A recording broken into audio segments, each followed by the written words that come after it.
After several months of exploring South Dakota, Wyoming, Colorado, and New Mexico, it was time to go back to work. Biketoberfest was right around the corner, so from Los Alamos I headed further south, then west towards Phoenix, where my boss at Memphis Shades had reserved me a flight to Florida.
I rode through the mountains down to Albuquerque and further south.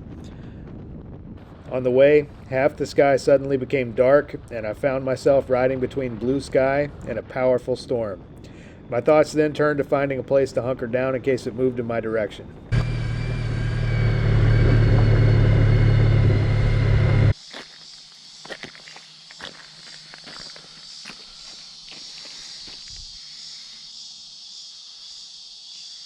Although beautiful, this bed of dried mud was obviously an inappropriate choice to camp in a massive rainstorm. After getting some pictures, I gripped my teeth and rode into the rain, and the search went on.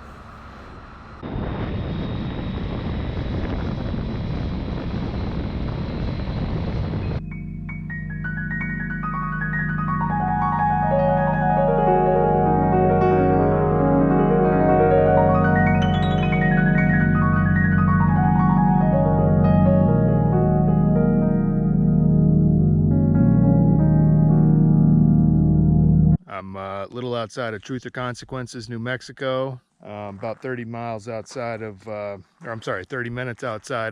T or C. I was racing a storm, and this was the closest place I could find. I normally don't like staying in campgrounds, and I'll go into detail about that a little later. I find this place, I'm soaking wet. I got a little shelter here, so I pay the 14 bucks, put it in the box. The camp host comes by and turns the engine off and just stares at me. You're gonna have to move. You're gonna have to move. If somebody gets here, you're gonna have to move. You're gonna have to move. You're gonna have to move. If somebody gets here, you're gonna have to move. The guy won't leave. He wants to argue. I've run into people like this before who just want to argue. It is what it is, and this is why I don't stay in campgrounds, because I've run into this a couple other times. Obviously, I don't drink, I don't use drugs, I don't really party that much. Sometimes I'll stay up late, and by late I mean 11 o'clock. You know, thinking about it, I think it really has something to do with the motorcycle. With that motorcycle, you are a symbol of something that is unattainable to the type of person that would get really upset because you didn't make your reservation online. To them, that motorcycle may symbolize freedom, a freedom that they don't have. It may symbolize a sort of conquering some type of adversity or fear, and that's what it is. And you know, although that camp host totally sucked, the place was beautiful. After I dried out my stuff, I headed towards the Gila National Forest, where I'd seen some real gnarly looking roads on the map around Silver City.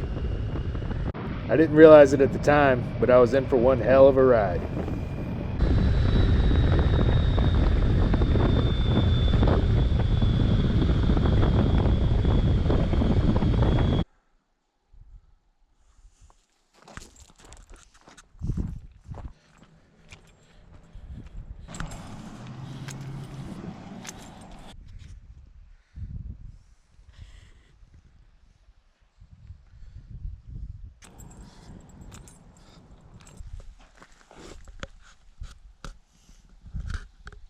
Just found this prickly pear fruit right there.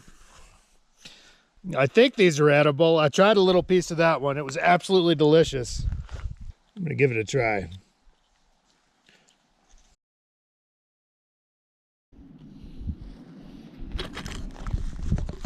So that's what we're left with. I'm gonna give it a try. I don't know if it's edible. I tried a little piece of the other one. It was awesome. So we'll give it a try.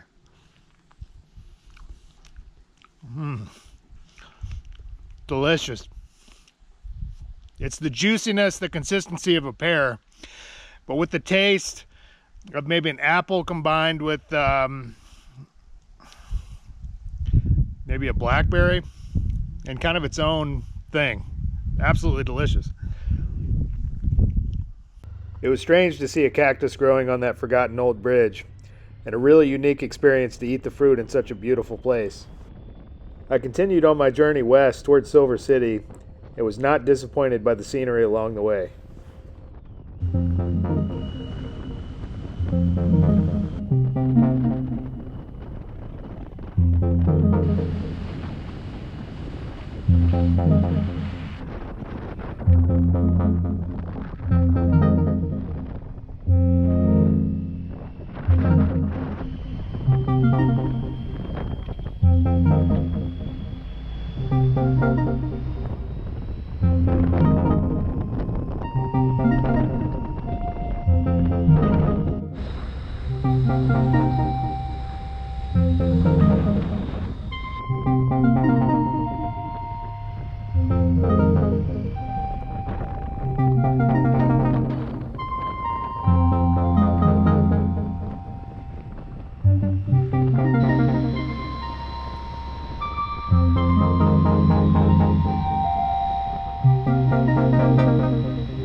Where I just came from.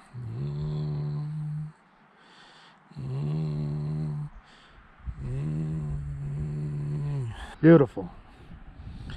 Gorgeous out here.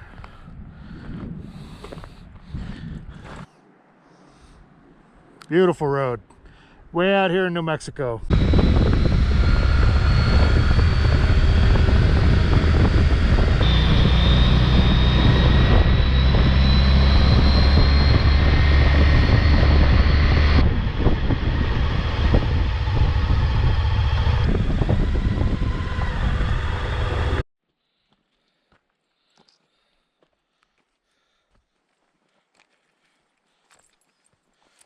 Couple little cabins out here. This would be great. Get caught in a rainstorm. If I could get my bike up here, I'd probably post up here for the night. Ain't leaving it down there. I took a look up at the sky and realized I was looking at more weather. I continued on.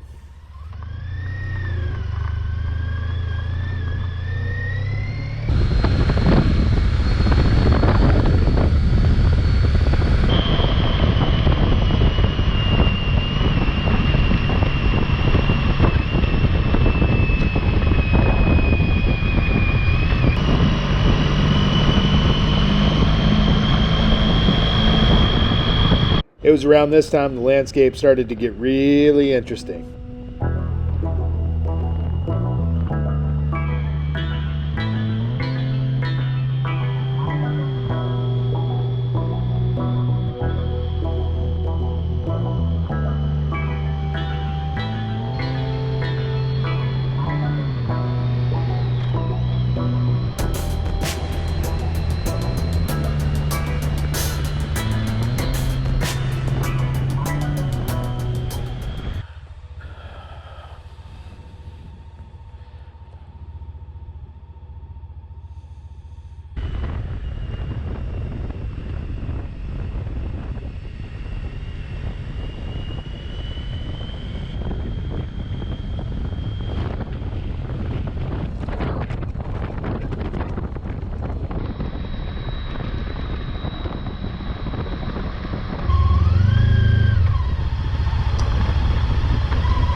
What I initially thought to be a solid, albeit wet, dirt road actually turned out to be deep, soft mud in a lot of places with a thin layer of crust.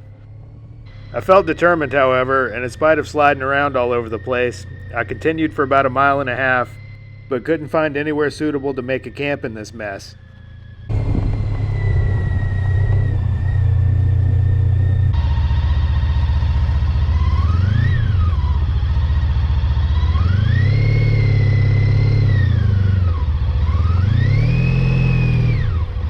Just after I turned around and started heading back, the rain started pouring down.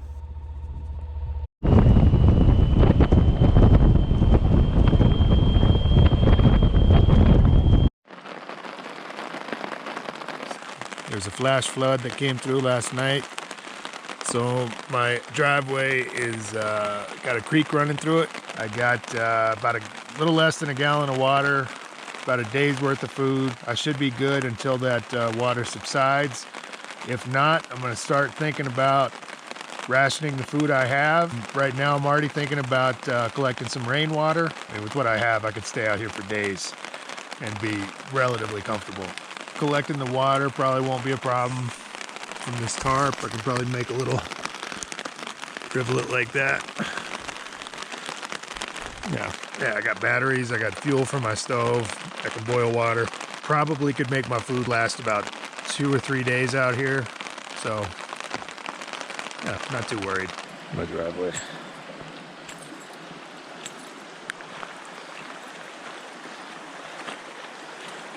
Funny, this whole thing was dry yesterday.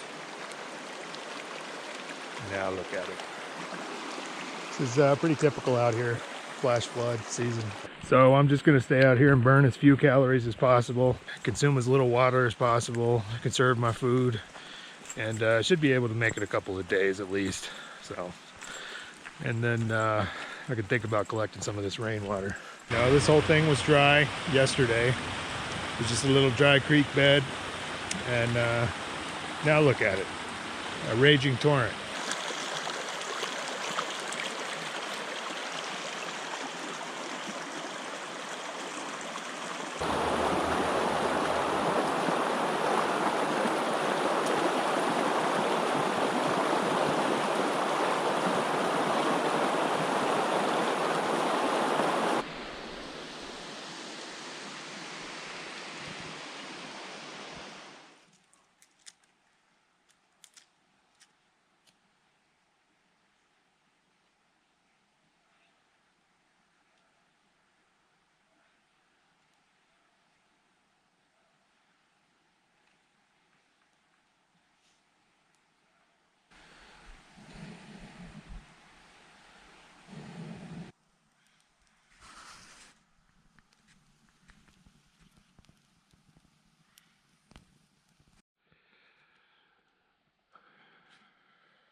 So this has been camp for the last few days. I'm in Gila National Forest, middle of New Mexico. This is where I've been staying. There was a flash flood a couple of nights ago. And so it went down pretty quick. I was able to get across the creek, but I was stuck here for a day. I saw this coming and put my camp up here on high ground. I didn't want to put it down there because if you can see, this spot just looks like it would turn into a mud puddle. So so I didn't put my camp there. Anyway, I found this up here. There's a little bit of a dip, so it levels out right there for about a foot, and that's where I've been sleeping. So basically I got the tarp up, so the pitch of the tarp is going downhill, and usually it's, must have taken this off.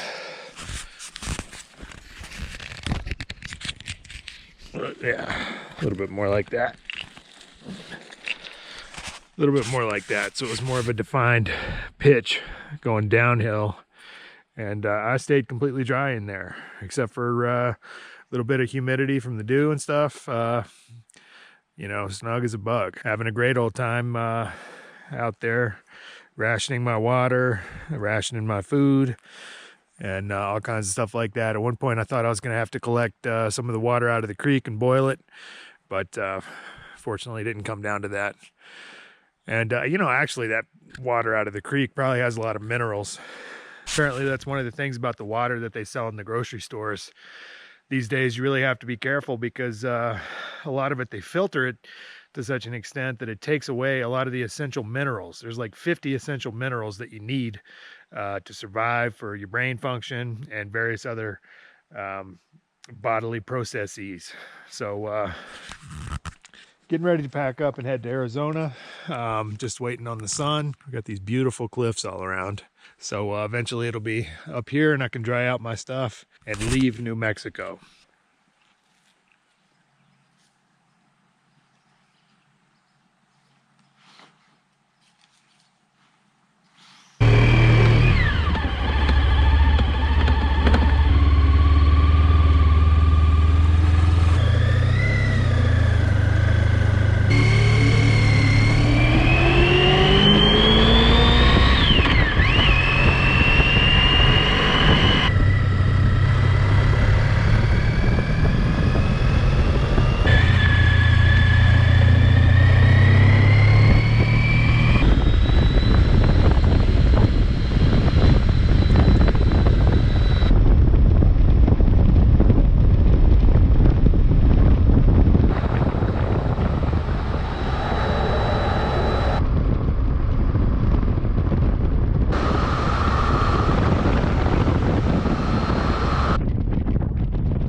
Waking up out here in the desert, absolutely beautiful. Forgive the mess. I'm packing up and gonna head into town, do some work on the computer, find a coffee shop, maybe do some laundry, maybe look for another place to camp. This is nice. This is beautiful. The stars were fucking incredible out here last night, but generally in the desert, it's good to have a couple of trees. And obviously, I ain't got shit. So I'm gonna get packed up, head the road, do my thing, and look for another place, hopefully with some trees. See you later. I never did find a better place, so after a couple of days of hanging out in the desert and working on the computer, I continued westward towards Phoenix, traveling through the incredible scenery of the Tonto National Forest.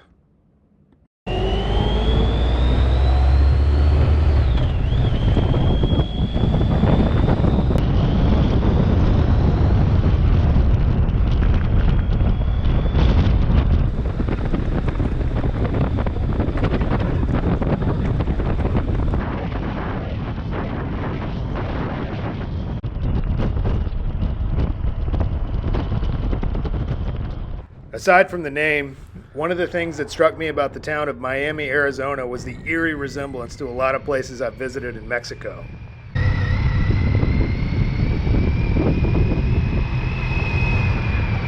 I guess it was the lazy dogs crossing the street and generally laid-back vibe of the place.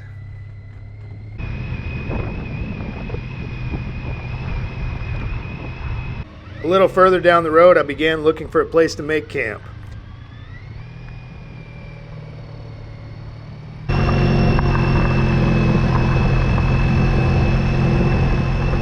All I found was a lot of beautiful dirt roads and not a lot of suitable camping spots. I got back on the road and pressed on. Fortunately, just ahead, and unbeknownst to me at the time, was an absolutely stunning stretch of road winding from Miami to Superior, with all kinds of incredible looking rock formations along the way.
Sun came up from that direction, so I'll put my camp right there so I'd have a little bit of morning shade. Lots of interesting cacti out here.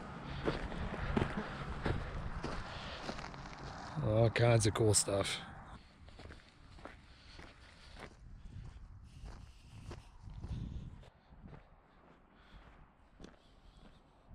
Stepped right in a big dead prickly pear patch like that. I got some cactus spines right through my new leather boots, about that far inside. Not comfortable at all. Spines on these are pretty serious. But yeah, desert life. I love it out here.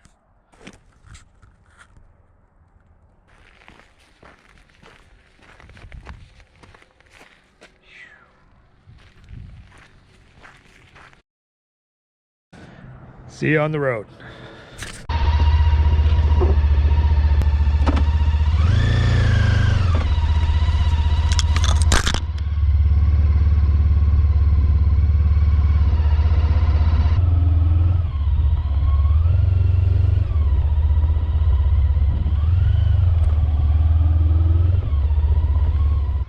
From my spot among the cacti, I continued on to Phoenix.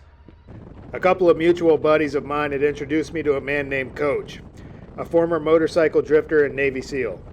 Additionally, he operates one of the largest motorcycle shops in Phoenix, and when he heard I was coming, happily invited me to store my bike at his place and stay with him and his wife Tina.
So I'm in Phoenix hanging out with Coach, who owns a really awesome motorcycle shop here, Open Road Cycles.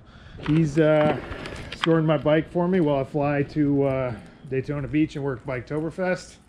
And he's going to do a little bit of work on this, put a new rear tire on there, and a couple other things. They've been absolutely awesome, and been having a blast talking to him. He's an interesting guy. Open Road Cycle Works, there's the thing. Of course, it's now in Phoenix, Arizona. And there's Coach. You got everything? Yes, sir. Yeah. What were you showing me? Oh, I was actually filming you. Oh. You mind being on camera? It's a little late to worry about that now, huh? Okay, that's right. Coach and I hit it off right away, and we headed back to the shop to store my bike while I was working in Florida.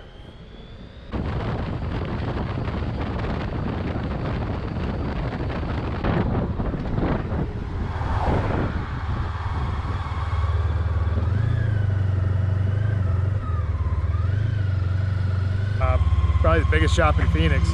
Biggest shop I've ever seen. Got something like 5 lifts. Gonna leave my bike in here while I'm in Daytona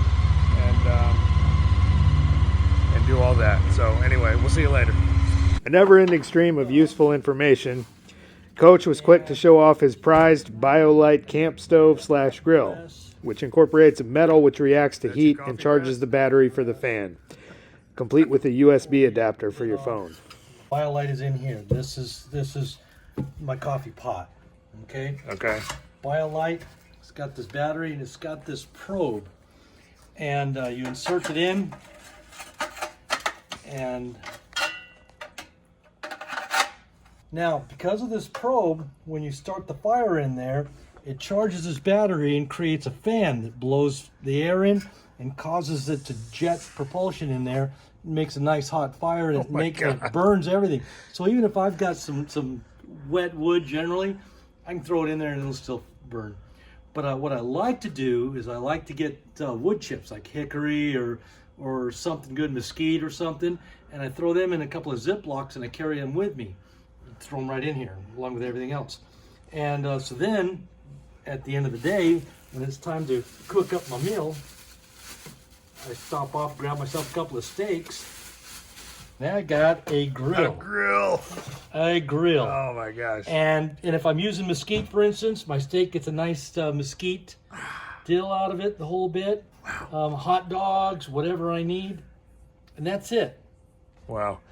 All right, John, in Brooklyn, you're gonna have to step up your game. Absolutely love this. I can't imagine going cross country on my bike anymore without this. And I'd thrown up some pictures of it in some early stories that I had on HD Open Road, and people respond. I was like, Jesus Christ, you're living like a king on the road. Wow. Hell yeah.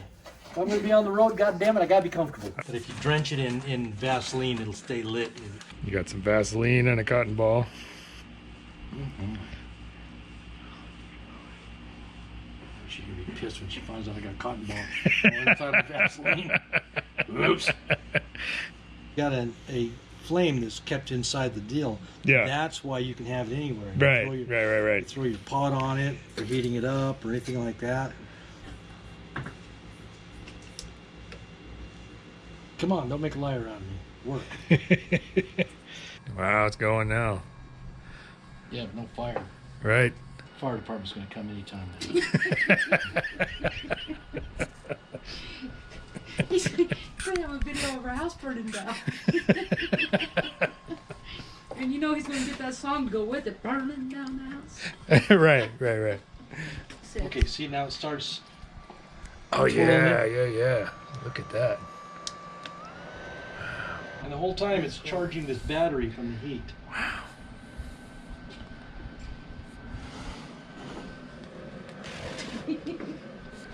I'll just turn it back down to low.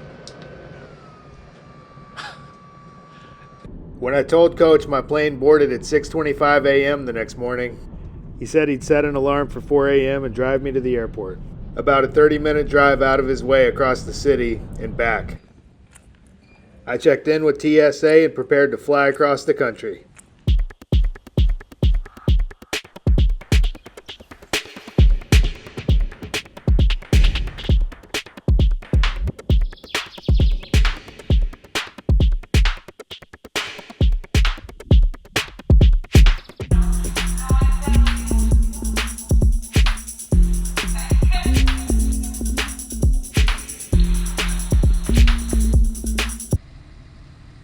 My boss picked me up at Jacksonville Airport and we headed for destination Daytona.